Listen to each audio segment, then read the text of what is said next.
नमस्कार दोस्तों। बीजेपी राज में क्या एक मुसलमान का स्कूल बनवाना गुनाह हो गया? ऐसा मैं क्यों कह रहा हूं?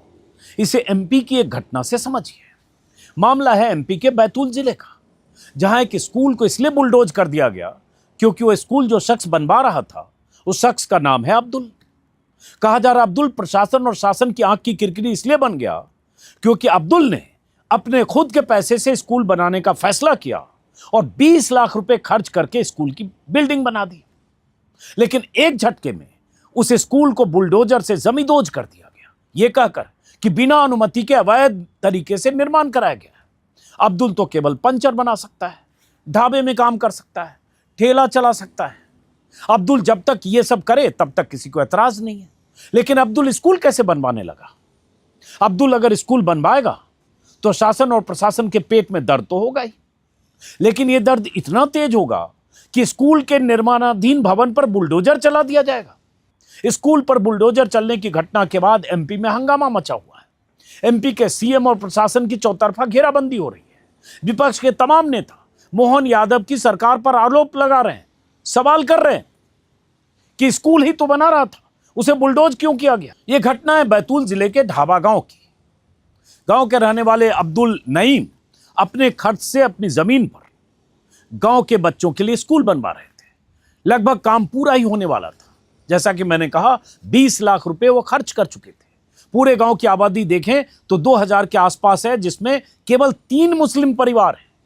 एनडीटीवी की खबर के मुताबिक नईम का कहना है कि 3 दिन पहले अचानक अफवाह फैलनी शुरू हुई कि यहां कोई गैर कानूनी मदरसा चला रहा है, जबकि भवन अभी अधूरा था। ना कोई कक्षा लगी थी, ना कोई बोर्ड टंगा था। अब बड़ा सवाल यह है कि जिस गांव में मात्र 3 घर ही मुस्लिम के हैं, वहां कौन सा मदरसा चल सकता है? ऐसा कौन होगा जो सिर्फ 3 परिवार के बच्चों के लिए 20 लाख अपना लगाकर वहां कौन सा मदरसा चल सकता है? कहा जा रहा है कि इस गांव में सबसे अधिक आबादी दलितों और आदिवासियों की है और गांव के 5-6 किलोमीटर के दायरे में कोई अच्छा स्कूल नहीं है। ऐसे में अगर कोई स्कूल खुल जाता तो गांव के बच्चों को दूर नहीं जाना पड़ता। आखिर एक पिछड़े समाज के लिए जो सबसे जरूरी काम है वह है शिक्षा। शिक्षा ही उन्हें उस दंड से निकाल सकती है जो पिछड़ेपन की वजह से पिछड़ों और दलितों में। आज तक के डिजिटल चैनल एमपी तक से बातचीत में अब्दुल नईम ने कहा कि गांव में हमारे समाज के सिर्फ 3 घर हैं। ऐसे में मदरसा खोलकर मैं किसे पढ़ाऊंगा? मेरा इरादा है कि स्कूल खोलने का था ताकि इलाके के बच्चों को दूर न जाना पड़े। एनडीटीवी में छपी खबर के मुताबिक 10 जनवरी को ग्राम पंचायत ने नोटिस जारी कर भवन गिराने का आदेश दिया। नईम जब एनओसी लेने पंचायत पहुंचे तो उन्हें कहा गया आवेदन स्वीकार नहीं होगा, अब सोमवार को आना। और इसी बीच नईम ने बताया कि उन्होंने 30 दिसंबर को ही स्कूल शिक्षा विभाग में नर्सरी से 8वीं तक स्कूल खोलने के लिए आवेदन दे रखा था। जमीन के कागजात भी पूरे थे। गांव में जब नाराजगी बढ़ने लगी तो लोगों ने विरोध किया और इसके बाद 12 जनवरी को पंचायत ने आनन फानन में एनओसी दे भी दिया। सरपंच ने बाद में कहा कि उन्हें कभी कोई शिकायत नहीं मिली कि मदरसा चल रहा है, उन्होंने अनुमति दे दी थी। लेकिन 13 जनवरी को जब गांव के लोग और अब्दुल बैतूल कलेक्टर से मिलने जिला मुख्यालय पहुंचे, तभी भैंसदेही के एसडीएम की निगरानी में जेसीबी से भवन के एक हिस्से के साथ आगे का शेड गिरा दिया गया। अधूरा भवन था, क्लास शुरू नहीं हुई, जैसा कि मैंने शुरू में बताया, बोर्ड लगा नहीं था, लेकिन बुलडोजर चला दिया गया। वहीं इस मामले पर बैतूल कलेक्टर नरेंद्र सूर्यवंशी का कहना है कि पंचायत राज अधिनियम के तहत अवैध निर्माण की वजह से कार्रवाई हुई है, न कि मदरसा जैसी किसी बात को लेकर। लेकिन फिर भी अगर स्कूल के लिए कोई भवन बन रहा था तो इतनी जल्दबाजी किस बात की थी? मैंने अपनी भवन बना के स्कूल खोलने की सोची कि चलो मेरे हाथों से कुछ अपने ग्राम का विकास हो जाएगा, कुछ लोग पढ़ लेंगे। कोई ऐसा इंटेंशन नहीं था कि उसके अंदर मेरे पास शनिवार के दिन साहब लोग आए कि बोले आप यहाँ पे गलत गतिविधि कर रहे हो। तो मैंने साहब लोगों को डॉक्यूमेंट दिखाया तो साहब लोगों ने देख के वेरीफाई किया कि हाँ आपका कुछ नहीं है, आप सब सही हो। लेकिन बोले आपने जनपद ग्राम पंचायत से अनुमति ली थी, तो मुझे सबसे इस बारे में जानकारी नहीं थी कि अपन क्षेत्र में खेती जमीन के अंदर डाइवर्सन करने के बाद में अपन भवन बना रहा है तो वहाँ पर ग्राम पंचायत से भी लेना पड़ता है। मेरा गाँव से थोड़ा दूर पे खेत है, वहाँ पे मैं अपना भवन बना रहा था। तो वो बोले आवेदन कर देना। तो जैसे ही सर ने आवेदन का मैं तुरंत पंचायत में जाके सर को आवेदन भी करना था, तो सचिव साहब ने आवेदन नहीं लिया, बोले हम 2 दिन बाद लेंगे। और मेरे ऐसा कुछ नहीं है, मैं कलेक्टर जब दूसरे दिन मैं रविवार का दिन था, छुट्टी का दिन था, तो मैंने जब आज नहीं लिया तो मैं कल दे दूँगा। मैं सोमवार का इंतजार कर रहा था। रात में 7-8 बजे तक के मेरे पास सचिव साहब आए, बोले आप कल 3 बजे तक अपना भवन तोड़ लो, नहीं तो हम तोड़ देंगे। मेरे पर बहुत ऊपर से प्रेशर है, मेरा ऐसा ऐसा करके वो मुझे बताने लगे। तो मैंने दूसरे दिन मैं भैंसदी की तरफ भागा कि भाई वहाँ पे आवेदन देता हूँ।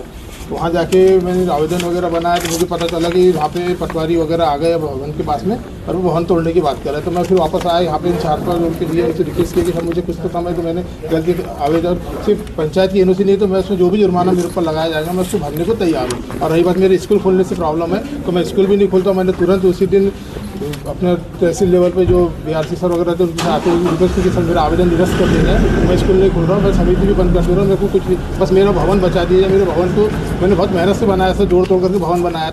अब्दुल नईम इस वीडियो में किस प्रेशर की बात कर रहे हैं? पंचायत सचिव पर कौन प्रेशर डाल रहा था? कौन था जो अब्दुल नईम का स्कूल तोड़वाना चाहता था? पंचायत सचिव किस ऊपरी आदेश की बात कर रहे थे? ऊपरी आदेश का मतलब कहां से आया हुआ आदेश? आखिर मोहन यादव की सरकार को किसी मुस्लिम के स्कूल खोलने में क्या आपत्ति, या प्रशासन को ही क्या आपत्ति है? 2000 की जनसंख्या वाला गांव जिसमें महज 3 घर ही मुसलमान के हैं, ऐसे में इस स्कूल में उस गांव के हिंदू लड़के ही ज्यादा पढ़ते, हिंदू स्टूडेंट होते, टीचर भी हिंदू होते, फिर दिक्कत किस चीज से थी? स्कूल एक मुस्लिम ने बनवाया, बस इस पर एतराज था। अब्दुल नईम गिड़गिड़ाते रह गए कि मैंने जिंदगी भर की कमाई लगवाकर भवन बनवाया है, इसे किसी तरह से बचा लीजिए।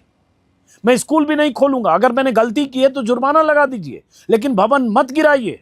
लेकिन खून पसीने से बनाए गए इस भवन पर एक झटके में बुलडोजर चला दिया गया, बिना किसी सुनवाई के, बिना किसी का पक्ष जाने। हो सकता है स्कूल बनवाने के लिए जरूरी कागजातों में थोड़ी कमी रह गई हो, ऐसे में शासन और प्रशासन की तरफ से समय में थोड़ी छूट दी जा सकती थी। लेकिन शासन को तो पता नहीं कहां से आदेश मिला या क्या एक जिद सवार हुई, कार्रवाई हो गई और वही हुआ जो बीजेपी राज में हमेशा होता आया है। और इसलिए आरोप लग रहा है कि क्या एक मुस्लिम ने स्कूल बनवाने की कोशिश की अपने पैसे पर, कहीं इस वजह से तो नहीं बुलडोजर चल गया? क्या किसी दूसरे इलाके में, कोई हिंदू बहुल इलाके में, कोई उस इलाके का रसूखदार हिंदू अगर इस तरह से स्कूल बनवा रहा होता तो इतनी जल्दबाजी में वहां भी एक्शन होता, ऐसे बुलडोजर चलता? अब्दुल का एक और बयान सामने आया जिसमें अब्दुल कुछ स्थानीय नेताओं और गांव वालों के साथ कलेक्टर नरेंद्र सूर्यवंशी के पास गए। लेकिन शिक्षा जैसे अच्छी चीज को ये अवैध तरीके से करना चाहते हैं। बात तो बात नहीं करना है। नहीं सर, अवैध नहीं सर, एक चीज बताइए। नहीं, बिना अनुमति अवैध हुआ ना। बिना, अरे यार नहीं तो फिर शिक्षा क्यों दे रहे हो आप, अगर आपको किसी चीज की जानकारी नहीं है तो? नहीं, ये मेरे को बताओ, तो कोई भी आप मेरे पास आए गाँव की समस्या को लेके, मैंने नेगेटिव बात करी आपके? नहीं, लेकिन सर ऐसी बात सुनो। हाँ नहीं, अपन नहीं सर, मैं भी मुद्दे पे अपन को मुद्दे की बात को सुनना पड़ेगा, है ना? अपन आ गए, अपन अच्छा काम कर रहे हैं और अपन अवैध बिल्डिंग बना रहे हैं, तो ग्राम पंचायत से कर लेते, सरकार से करेगा अपन। अरे फालतू बात नहीं करना है यार, फालतू बात नहीं करना है। मतलब मैं मान जो चीज़ मैं मान नहीं सकता हूँ, उस चीज़ को नहीं मान सकता हूँ मैं। फिर अब तुम मुझे कितना भी समझाने की कोशिश करो और कितना भी मेरे दिमाग में ठसाने की कोशिश करो, मैं इलीगल बात को तो मानूंगा ही नहीं, क्योंकि मैं तो कलेक्टर हूँ। मैं तो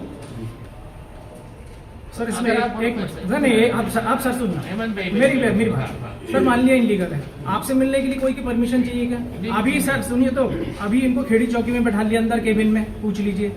SDM साहब ने बैठा लिया, ये कौन सी बात हो रही है? आपसे मिलने आ रहे तो वहाँ पे चौकी पे कैसे बैठा? बात आ गई थी मेरे पास में, वो रामू टेकाम जी आए थे। हाँ, सुबह उन्होंने बात की। नहीं तो सर ये चीज बताइए ना, SDM साहब और वो वहाँ पे अंदर कैसे बैठा? अभी तो फिलहाल तो आप उसको वो करो और खुद ही तोड़ लो तो ज्यादा ठीक रहेगा। मैं नहीं तो वसूल करूंगा मैं उसको पैसे आपसे। नहीं तो सर ग्राम पंचायत ने बस वो दे रही है ना सर, NOC दे दी। अब ग्राम पंचायत से NOC की जरूरत थी तो वो तो मिल गई सर। ग्राम पंचायत ने NOC दे दी, अभी सरपंच और यहाँ पे सब लोग हैं। इस वीडियो में अब्दुल के साथ जो शख्स हैं वो साफ साफ कहते दिख रहे हैं कि ग्राम पंचायत में ने NOC दे दी है और प्रधान भी साथ में है, फिर भी इसे अवैध क्यों माना जा रहा है? कलेक्टर साहब के पास कोई ठोस जवाब नहीं है। स्कूल जैसे काम अवैध तरीके से करोगे तो मैं इसे स्वीकार नहीं करूंगा।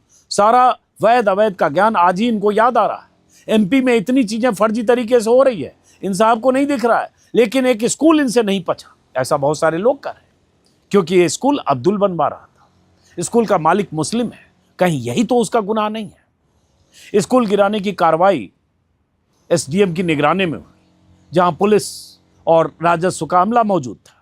अधिकारियों का कहना है कि अतिक्रमण और अवैध निर्माण है, लेकिन गांव के लोगों के लिए यह दृश्य केवल सरकारी कार्रवाई नहीं थी, वह उनके बच्चों के सपनों के टूटने की तरह था।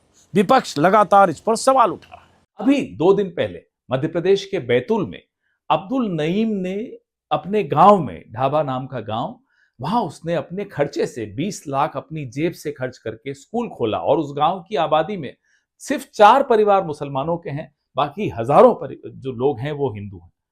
उसने ये नहीं देखा, उसने स्कूल आदिवासियों के लिए खोला, उसने स्कूल दलितों के लिए खोला। कलेक्टर ने कहा कि मुझे ऊपर से आदेश है और उसने वो स्कूल गिरा दिया। अफवाह उड़ाई गई कि वहां जिहाद हो रहा है, मदरसा चलाया जा रहा है, जबकि जिला प्रशासन, जबकि स्थानीय लोगों ने, सबने जांच करके, पुलिस तक ने जांच करके देखा कि ऐसा कुछ नहीं हो रहा था। लेकिन ऊपर का दबाव था। ये दबाव क्या था? ये दबाव ये था, मध्य प्रदेश के बच्चे अगर पढ़ लिख जाएंगे, भारत के गांव देहात के बच्चे अगर पढ़ लिख जाएंगे, तो डीजे के ऊपर नाचते हुए मस्जिदों के सामने तलवारें कौन लहराएगा? ये दबाव था। अब्दुल नईम ने एनडीटीवी से अपना दर्द साझा करते हुए कहा कि मैंने 5000 स्क्वायर फीट में भवन बनाने के लिए आवेदन दिया था। मुझे बताया गया कि पंचायत से एनओसी नहीं है, इसलिए भवन तोड़ा जाएगा। मुझे नहीं पता था कि पंचायत की एनओसी चाहिए। जो भी जुर्माना लगेगा मैं देने को तैयार हूं। यही मेरा निवेदन है कि कलेक्टर साहब ने कहा कि निर्माण अवैध है, कार्रवाई होगी। मेरी बस यही गुजारिश है कि भवन न तोड़ा जाए। मैं नर्सरी से 8वीं तक की स्कूल खोलना चाहता था। मैंने मदरसे के लिए नहीं, एमपी बोर्ड के लिए आवेदन किया था। विपक्ष के कई नेताओं ने जिस तरह से स्कूल पर बुलडोजर चलाया है, उस पर एतराज जताया। ओवैसी ने ट्वीट करते हुए लिखा कि अब्दुल की गलती ये नहीं है कि उनका स्कूल गैर कानूनी तौर से चल रहा है। उनके स्कूल के तमाम कागजात मौजूद हैं। गलती यह है कि वो भारतीय मुसलमान हैं और अपने गरीब गैर मजहबी हमवतन के लिए उनके दिल में हमदर्दी है। एनडीटीवी की रिपोर्ट में अनुराग द्वारी ने लिखा कि जहां क्लास 1 से क्लास 8 तक की पढ़ाई कराने वाले 83,000 से ज्यादा सरकारी स्कूल हैं, वहां 200 से अधिक स्कूल आज भी बिना भवन के चलते हैं। यह स्कूल या तो पेड़ के नीचे चल रहे हैं या फिर किसी शेड के नीचे संचालित हो रहे हैं। लगभग 2000 स्कूलों में लड़कों के लिए शौचालय नहीं है। 1700 में लड़कियों के लिए शौचालय का अभाव है। ऐसे समय में किसी गांव में बनते हुए एक स्कूल का टूट जाना केवल ईंट पत्थर का ढहना नहीं था, वह उस भरोसे का टूटना था जो लोग आज भी शिक्षा पर करते हैं। यह टूटन और भी पीड़ादायक इसलिए बनी क्योंकि उसके साथ अवैध मदरसा की पहचान जुड़ गई थी। बहरहाल सवाल यह है कि अगर हम मान लें प्रशासन की तरफ से कि स्कूल का निर्माण गैर कानूनी तरीके से हो रहा था या निर्माण में कुछ अनियमितता थी या कुछ कागजी कमी थी, तो क्या बुलडोज करने की जल्दबाजी प्रशासन ने नहीं दिखाई? और क्या ऐसी ही जल्दबाजी मध्य प्रदेश के तमाम जिलों में जो गैर कानूनी निर्माण, हर शहर में, किसी भी शहर में चले जाइए, जिले के मुख्यालय में चले जाइए, न जाने कितनी बिल्डिंगें, कितनी इमारतें, कितने मार्केट और कितना एक्सटेंशन गैर कानूनी तरीके से बना या जमीन अधिक कब्जा करके बना या एक्सटेंड करके बना। क्या एमपी सरकार हर जिले में, हर गांव में, हर कस्बे में, हर तहसील में इतनी ही मुस्तैदी से अवैध अतिक्रमण को, अवैध निर्माण को हटाती है अगर ये अब्दुल ने कुछ भी गैर कानूनी तरीके से वहां बनाया तो? क्योंकि तथ्य मैं पूरी तरह से नहीं जानता हूं, ये प्रशासन जानता है। लेकिन फिर प्रशासन की मंशा और टाइमिंग पर है, और जिसका स्कूल है उसकी पहचान पर ही है, पर भी अगर इस आधार पर बुलडोजर चलता है कि कुछ खामी थी, कमी थी, तो ये मान लेना चाहिए कि मध्य प्रदेश में किसी भी जिले में, किसी भी इलाके में कुछ भी गलत तरीके से भवन 1 इंच भी कहीं नहीं बना होगा। लेकिन ऐसा तो है नहीं। तो इसलिए जो भी लोग, जिन्होंने भी ये खबर देखी, सबको लगा कि अगर स्कूल कोई बन रहा था और स्कूल बनाने वाला अब्दुल अगर कह रहा था कि कोई कमी है तो जुर्माना लगाइए, उसको दुरुस्त करेगा, तो उसे क्या वक्त नहीं दिया जाना चाहिए था? और इसी आधार पर लोग मान रहे हैं कि उसकी धार्मिक पहचान ही उस स्कूल पर बुलडोजर चलने की वजह बनी। फिलहाल इस वीडियो को यहीं खत्म करते हैं, और इसलिए क्योंकि बुलडोजर का इस्तेमाल बीते 10 सालों में कैसे होता रहा, किनके खिलाफ होता रहा, किनके घरों, दुकानों, मकानों पर होता रहा, ये दुनिया जानती है। फिलहाल नमस्कार।